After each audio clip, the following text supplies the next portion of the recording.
मतलब लास्ट का मंथ्स में आपने काफ़ी ज़्यादा मेहनत किया, राइट? हाँ। ये जो रिजल्ट्स है हाफ ईयरली का, प्री बोर्ड का और फाइनल का, ये 3 रिजल्ट्स होते हैं। तो प्री बोर्ड में जैसे कितने मार्क्स थे आपके? प्री बोर्ड में मेरा सबसे ज़्यादा गया है 80%, जो दो तीसरा दो था। तीन 2 प्री बोर्ड हो गए 3 थे। प्री बोर्ड लिए थे मेरे स्कूल ने, हाँ, सबसे ज़्यादा था 80% आया था और जब। उसके पीछे वाले सब बताइए। उसके पीछे वाले में अराउंड 80% सब में जाता था, हाँ, 82 जाता था, 83 जाता था। तो देखिए प्री बोर्ड में मार्क्स के लिए अगर कम आता है तो किसी भी बच्चे को डीमोटिवेट नहीं होना है। प्री बोर्ड में कम मार्क्स आता ही है, क्योंकि उस समय आपकी एक स्ट्रैटेजी चलती है कि भाई मेरे को यहाँ से एक सिस्टम बनाना है कि मेरे को कैसे पढ़ना है, कितना देर पढ़ना है। इसीलिए डोंट जज your self from the pre board exam. Pre board exam ठीक है, आपको पता होता है उससे कि एग्ज़ाम में कैसे, एग्ज़ाम का पेपर कैसे आते हैं, कि कितने देर में मेरे को एग्ज़ाम ख़त्म करना है, ये सारी चीज़ों को। लेकिन आप ज़्यादा से ज़्यादा अपना गोल एकदम फोकस रखिए क्लास 10 का जो फाइनल बोर्ड, हाँ, राइट? प्री बोर्ड के मार्क्स से ज़्यादा विचलित नहीं होना है ना, वरी नहीं होना ज़्यादा, कम भी है तो थोड़ा चलेगा। वरी आएगा, बट रियलिटी है कि फाइनल मैटर करेगा, जो है मेरे ना? सर ने सिखाया। और उसमें मार्क्स अच्छे ही आएंगे, इतना भी पक्का है। हाँ, प्री बोर्ड से ज़्यादा ही आएगा। क्योंकि आप अपने आप प्री बोर्ड में 100%। ख़राब आता है तो फिर आप खुद ज़्यादा मेहनत करने लगते हाँ हैं, और फिर वो एट हाँ, द कुछ एंड। रणनीति बनता है, कुछ बनता है कि भाई इस तरह से पढ़ूंगे तो अच्छा हाँ, मार्क्स आएगा। और जैसे हम लोग स्कूल की टीचर आसानी से मार्क्स भी नहीं देते थे हमें, ताकि क्योंकि तुमने फोटोलिटिक डिकम्पोजिशन नहीं लिखा है तो मैं तुम्हें मार्क्स नहीं दूंगी, राइट तुमने राइट सिर्फ डिकम्पोजिशन लिखा है तो मैं राइट मार्क्स काट ली। तो उससे मैंने बहुत सीखा।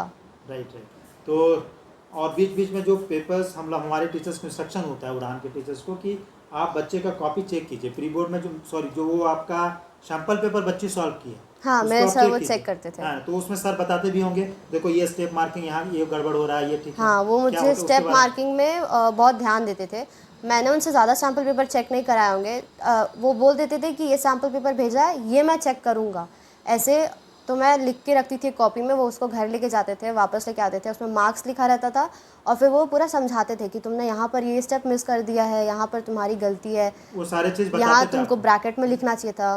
पूरा नेक्स्ट टाइम बताते ये थे, यूनिट छूट गया, इसको ठीक करना है, पूरे बताते थे ये वो। पूरा टीचर्स बताते हाँ, थे। एक बात क्या होता है कि जब टीचर्स हमारे जो 10th का होते हैं, 10th को जो पढ़ाते हैं, 12th को जो पढ़ाते हैं, ये उनको एक तरह से ट्रेनिंग दी जाती है कि भाई आप जब बच्चों को प्री बोर्ड के लिए जब तैयार हो रहा है, फाइनल एग्जाम के लिए तैयार हो रहा है, तो आप उनसे जब सैम्पल पेपर बनवाएं तो उनको पूरे चीज़ बताएं कि भाई ये कहाँ मार्क्स कट हो रहा है, बच्चे का कहाँ ठीक करना है, कहाँ इमेजेस बनाना है, कहाँ फोटो बनाना है, कहाँ पे डायग्राम बनाना है, डायग्राम में क्या क्या चीज़ें होनी चाहिए, स्टेप मार्किंग कैसे मिलता है, ये सारे चीज़ें हम लोग टीचर को बताते हैं, उनको ट्रेन करते हैं, फिर टीचर ये सारे चीज़ें हमारे बच्चों को बताते हैं, तो इससे फ़ायदा होता है, राइट? ठीक है। शुरू से जब से आपने 7 से ज्वाइन किया 10 तक रहा, जो भी ज़रूरत आपको उड़ान से चाहिए था, जब भी आपने क्वेरी किया वो सारा मिला आपको? कभी यस ऐसा सर। कोई चीज़ हुआ कि उड़ान से कोई हेल्प आपको लेट से मिला या तो नहीं नहीं सर, मिला? मैंने जैसे टीचर चेंज करने के लिए कम से कम 2 से 3 बार ऑप्ट किया था, मुझे पता है, बट वो इम्पॉर्टेंट था। अगर मैं राइट, अपने लिए सही टीचर नहीं चुनती तो मुझे अच्छे बिल्कुल मार्क्स बिल्कुल। कभी नहीं आ सकते थे। तो वो मिला आपको टीचर्स? हाँ, तो वो टीचर चेंज करने के लिए तुरंत सपोर्ट मिलता था मुझे, मतलब तुरंत तुरंत हो जाते नेक्स्ट थे? डे चेंज हो जाते थे। अच्छा, मतलब जैसे आज आपने बोला तो कब चेंज होता था? उसी वीक में मैं बोलती थी, क्योंकि ज़्यादा बार चेंज नहीं करा, कम से कम 2 बार, वो हाँ, भी 2 बार। एसएसटी में किया था। हाँ तो तुरंत नेक्स्ट टीचर का नंबर मुझे आ जाता था कि अब ये हाँ, आपको पढ़ाएंगे, आप देख लीजिए कि वो कैसा मतलब पढ़ाएंगे। कोऑर्डिनेशन फास्ट था। हाँ, हाँ, एक चीज़ ध्यान रखते हैं कि 10th या 12th जो भी बच्चे हों, कि अगर बच्चे को किसी सब्जेक्ट में दिक्कत हो रहा है, किसी टीचर से कम सेटिस्फैक्शन हो रहा है, तो हम लोग ये कोशिश करते हैं कि भाई उनको रिप्लेसमेंट तुरंत होना चाहिए, क्योंकि बच्चा 10th में है। अगर उसको हम समय पे रिप्लेस नहीं करेंगे तो वो थोड़ा उसका माइंड डाइवर्ट होगा, हो सकता है वो डिमोटिवेट हो जाए, थोड़ा एनर्जी लेवल लो हो जाए, लो फील करे। तो ये कोशिश रहता है कि भाई जितना जल्दी हो उसको टीचर का नंबर दो। Yes sir. हाँ, टीचर को डेमो कराओ, और फीडबैक भी आता था कि क्लास शुरू हुआ आपका कि नहीं, हाँ, राइट? जैसे आप पूछते थे कि ठीक आए कि नहीं। हाँ, पढ़ा रहे वो, हैं ठीक कि नहीं। हाँ ऐसा भी होता था कि बोलता था कि देखो टीचर जा रहे हैं, बताओ 2 क्लास लेके बताओ, हाँ, ऐसा ना। चलो, ये मदद करता है बच्चों को, यस मतलब ऐसा सर, होना चाहिए, क्योंकि टीचर बहुत इंपॉर्टेंट है क्लास 10 में। राइट? चलो ठीक है। और जो बच्चे अभी 10th में आए हैं या तो फ्यूचर में आएंगे, उनको क्या बताएंगे आप? मतलब अगर कुछ बोलना हो 2-3 लाइन में कि भाई 90 प्लस करने के लिए ये 2-3 चीज़ें बहुत ज़रूरी है, क्या बोलेंगे आप? एक तो है कि सब जानते हैं एनसीईआरटी। मैंने जब मैथ्स का एग्ज़ाम होने वाला था तब मैं बहुत डरी हुई थी कि मैं क्या सॉल्व करूँ क्या नहीं सॉल्व करूँ। तो मेरे सर ने बोला कि आप, मेरे फादर ने मुझे बोला कि तुम एनसीईआरटी क्यों नहीं सॉल्व करती हो इस टाइम पर, 4 दिन बस बचा है। मैंने उस टाइम एनसीईआरटी को एकदम पकड़ लिया, एनसीईआरटी सॉल्व किया और मेरे बोर्ड में डायरेक्ट एनसीईआरटी से क्वेश्चन उठ के आए जो एनसीईआरटी में लिखा। तो एनसीईआरटी बहुत इंपॉर्टेंट है। सेकंड, अपने टीचर को बहुत वाइजली चुने। टीचर बहुत इंपॉर्टेंट है इस जर्नी में आपके, तो अगर आपको नहीं पसंद है तो आप ज़रूर उनको तो ये चेंज बच्चे करें। एक चीज़ जरूर देखिए, आप जो भी 10th में होंगे आएंगे, जब भी आपको टीचर से डिससेटिस्फैक्शन है, आपको लग रहा है कि मेरे को पसंद का टीचर नहीं मिला, तो आप ज़रूर उड़ान को बताइए। वो उड़ान जितना जल्दी हो सके आपको दूसरा टीचर देंगे।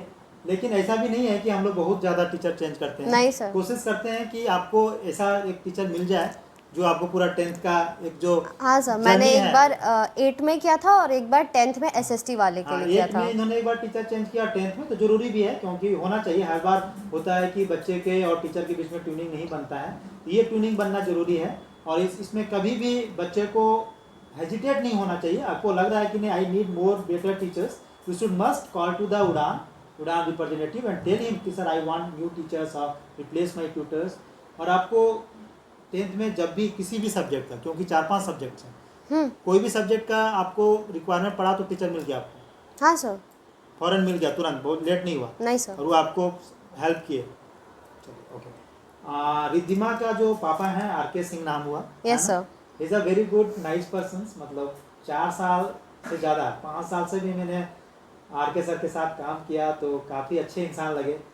एक कभी भी मतलब बीइंग पेरेंट्स वो मेरे को इम्पोज नहीं किए कि सर आप, मतलब एक होता है ना पेरेंट्स का कि सर इसको जल्दी कर दीजिए, या तो ऐसे नहीं करेंगे तो गड़बड़ हो जाएगा। मतलब शांत व्यक्ति हैं। मतलब इंस्ट्रक्शन भी उनको कुछ देना होता था तो मतलब धीरे से इंस्ट्रक्शन देना है, मोबाइल पे देना है।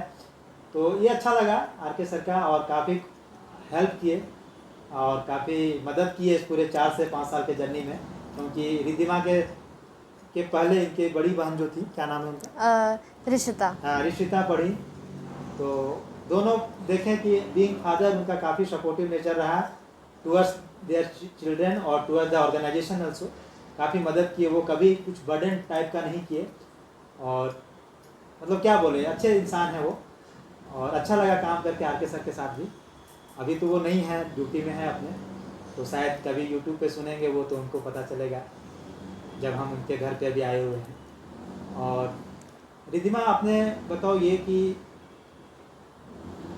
तुमको कभी फ्रॉम पेरेंट साइड किस चीज़ पे ज़्यादा फोकस किया गया? कंसेप्ट पे, मार्क्स पे, अच्छे नंबर लाना है, स्कूल में टॉप करना है, ऐसा कुछ दबाव आपके पे था? नहीं। कभी नहीं।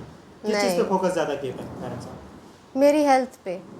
ओके, क्यों? हेल्थ गड़बड़ होता है क्या? जैसे मुझे बचपन से हैबिट है कि एग्ज़ाम आते के साथ बीमार हो जाना, राइट। उस टाइप से। और फिर क्लास 9 पे भी काफ़ी, अराउंड क्लास 8 या 9 में काफ़ी बीमार हो गई थी।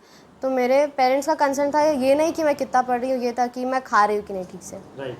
अब इनके पेरेंट्स का देखो, एक तो बच्ची Riddhima she herself is very laborious student, तो पढ़ने में तो ये ठीक है और बहुत अच्छा है और मेहनती भी है। तो पेरेंट्स को तो पता चल ही जाता है कौन बच्चा कैसा है, नहीं है। अब इनके पेरेंट्स को एक ही कंसर्न था कि भाई तबीयत ठीक रखो। हाँ। और शायद मैंने भी आपको बोला होगा कभी फोन पे कि वो इम्पोर्टेंट है, हेल्थ, सोना, हाँ, वो ज़्यादा सुनो। इम्पोर्टेंट अच्छा, है। मेरे तरफ से कुछ ऐसा था 10th में आपको सपोर्टिव कि हाँ ये चीज़ें जरूर करना, ये मत करना, कुछ यादें हैं? जैसे आप तीसरे प्री बोर्ड के आसपास आप आए थे तो आपने बोला था कि सोना इम्पोर्टेंट है, खाना इम्पोर्टेंट है, हाँ। सिर्फ मार्क्स इम्पोर्टेंट नहीं है ज़िंदगी में, राइट, वो राइट, आप राइट। बोल के गए थे। राइट, चलो।